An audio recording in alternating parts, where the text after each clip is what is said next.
और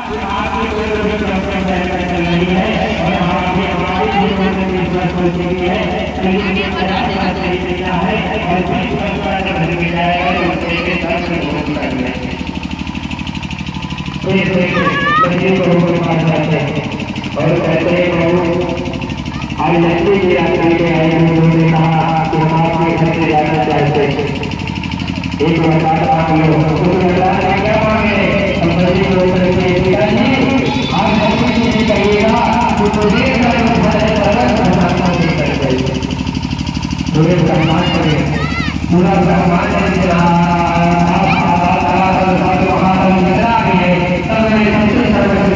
किसके पास है तो कुबेर का खजाना।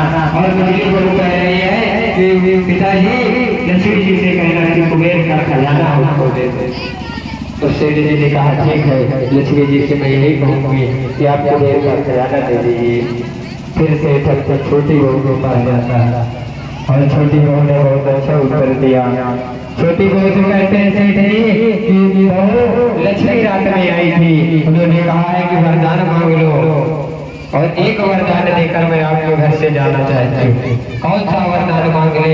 बड़ी बहू ने ये कहा है, मझली बहू ने ये कहा है आप भी घर के सदस्य हैं तो हमारे विचार में आया कि आपसे भी राय विचार कर लिया जाए। और ये नियम क्या देखा जाए तो उचित होता है कि कोई भी विशेष कार्य हो रहा है तो घर से छोटे से लेकर बड़े तक से विचार विमर्श करना चाहिए। तब छोटी बहू कहते हैं पिताजी लक्ष्मी जी जा रही है। तब सेठ जी कहते हैं हाँ बहुत रुका लेकिन लक्ष्मी जी नहीं रुक रही है। तो बोले चली जाएगी? बोले हाँ चली जाए। बोले नहीं रुकेगी? सेठ जी कहते हैं नहीं रुकेगी।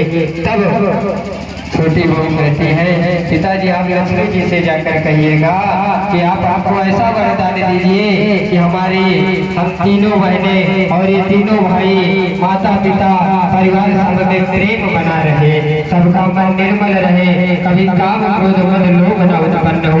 यही बात सेठ जी के शब्द में आती है। सेठ जी को दर्शन देती है, कहती है सेठ घर में अपने विचार विमर्श कर लिया, वरदान मांग लो हमको जल्द ही जाना है। तब सेठ जी कहते हैं वाह आप जाना चाहती हो? तो कहते हैं हाँ जाना है। तो कहते हैं कब जाओगी? तो बोले आज रात्रि में ही जाना है। सेठ कहते हैं अभी तुरंत जाओ हमारे यहाँ से, जाते जाते केवल इतना वरदान दे दो। हमारी बहू ने कहा है छोटी बहू ने कि प्रेम बना रहे सब में, कभी लड़ाई झगड़े ना हो, सब प्रेम भाव के साथ रहे, काम क्रोध मद लोभ कलयुग बंद ना हो। यही वरदान दे दीजिए, हमको कोई भी नहीं चाहिए। तभी लक्ष्मी माँ प्रसन्न हो गई, मुस्कुराते हुए कहते हैं सेठ मैं तेरी परीक्षा ले रही थी कि अब देखे 20 वर्ष रहने के बाद सेठ क्या चाहता है, सेठ का मन कैसा है। अब सेठ जी ने जो वरदान मांगा लक्ष्मी जी ने तथास्तु कह दिया, वरदान दे दिया। फिर लक्ष्मी जी स्वयं कहते हैं सेठ अब मैं आपके यहाँ से नहीं जाऊंगी। सेठ कहते हैं क्यों नहीं जाऊंगी? अभी कल तक तो आपको बहुत जल्दी थी, आज कह रहे हो नहीं जाना है, क्यों नहीं जाना है? तब लक्ष्मी जी कहती हैं कि मैं वही रहती हूँ जहाँ प्रेम रहता है और आपने वरदान में प्रेम मांग लिया है, इसलिए जहाँ प्रेम है वही लक्ष्मी का निवास है। और आप लोगों ने प्राय देखा होगा कि जिस घर में प्रेम रहता है वहाँ साफ सफाई मिलनसार और अच्छे से प्रेम भाव से रहते